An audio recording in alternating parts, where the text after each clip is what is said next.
This one's going to be kind of funny because when I sat down, or actually to set up this morning, somebody asked me, "Oh, what do you do?" I said, "I'm an imam."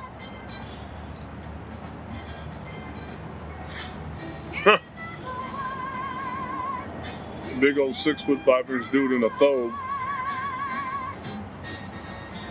sitting down to drink coffee over a very peculiar camera setup. I just told him, I said, I like to make little videos for my community. They're like, "Oh, that's really interesting."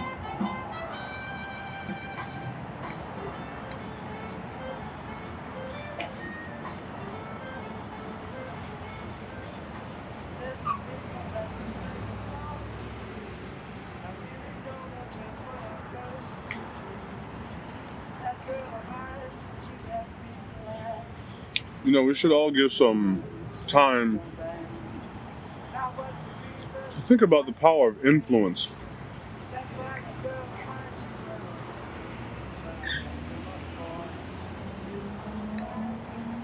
I've received a really nice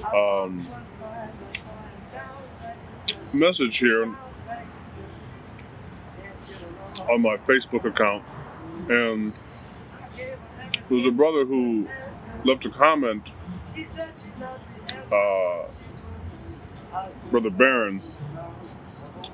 I had made a little video, right, talking about, reading the Quran and not being intimidated about, or kind of OCD, whether or not you can read the Quran into Arabic. And so he left a little comment. He said, "Hey," he said, "listening to your khutbah on gratefulness inspired me to get to the Quran on Audible to further my studies. Thank you."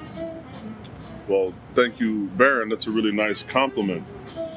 Alhamdulillah. Walillahi alhamd. All praise belongs to Allah.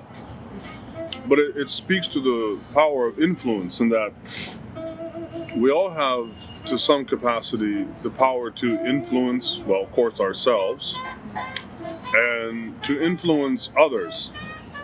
And therefore, we should examine, going back to this thing about time management, how do we want to spend our time? Now, we can either spend our time ranting and raving about Hamza Yusuf or LGBTQ or other things, and all those things have their place, right? Being critical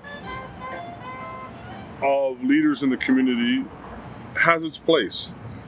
Being critical of LGBTQ has its place. But we also got to remember to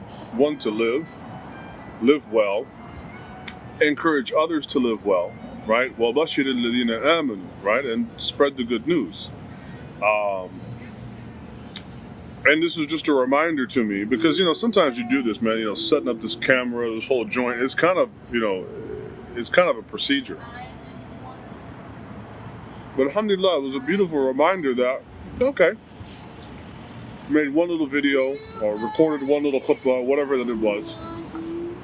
One person heard it, and they decided to listen to the Quran. Inshallah, that'll be some little blessing, not only on my scale, but obviously for the brother, right? A blessing on his scale. فَذَكِّرْ فَإِنَّ فَعَتِ ذِكْرَى, right? Remind, because there's a benefit in the reminder, which is another way of think about your influence. All of us have some capacity to influence. Now, it might not be on a grand scale, right? And we don't work on percentages, but it's just something to think about and consider, that we all have a capacity to hopefully influence each other for the better, to spread positivity.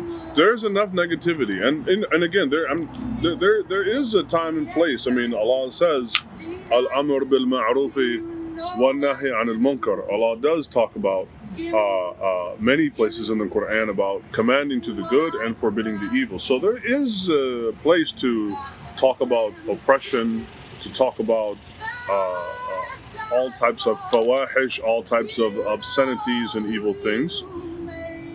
But that has to be balanced also with, you know, Antum khayrul umma ukhrijat linnas. You are the best community brought out for mankind. Ta'amuruna bil ma'ruf, right? You command to the good, wa tanhauna 'anil munkar, and that you also command for help to prohibit against evil things. What tu'minuna billah. Also, most importantly and foundationally, you believe in Allah, and that means that you should have a certain disposition and outlook.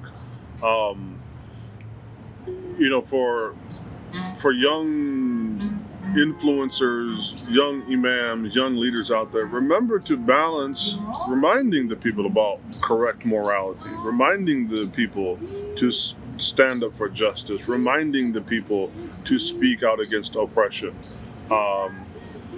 Indeed, you know, hold other people to a level of accountability, right? But also try to be careful of the kind of pessimism porn that we can become the purveyors of if we're not careful.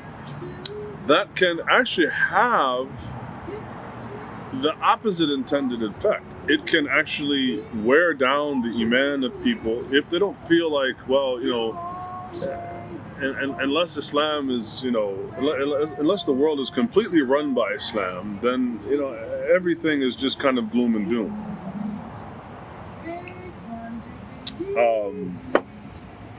It's important to still get some pleasure out of this life, to enjoy each other's company. You know, yesterday I spoke on the importance of, you know, friendship and companionship.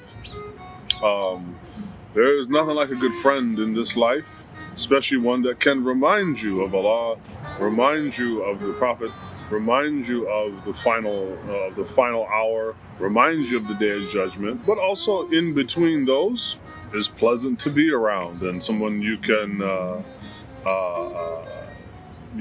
laugh and laugh or cry with, have a shoulder to cry on, lean on, right? Remember, we have been given a tremendous capacity for influence, and we shouldn't squander it only on rants. We also have to show people alternatives. You know, okay, great. You know, Sheikh Hamza Yusuf made a mistake. Tariq Ramadan did this. The LGBTQ are marching for that. Misguided Muslims are supporting it. Okay, what's the alternative? We have to show people a viable, attractive alternative. That doesn't mean that we have to sugarcoat things, but still, there's a reason why things are presented in a certain way. This is why the Prophet ﷺ was careful about the way in which he presented Islam to, you know, a new tribe or a new group. You know, he groomed himself. He sent the best emissary to communicate with the people because he wanted to have the most positive influence possible. So, anyway, maybe you just should stop and smell the coffee.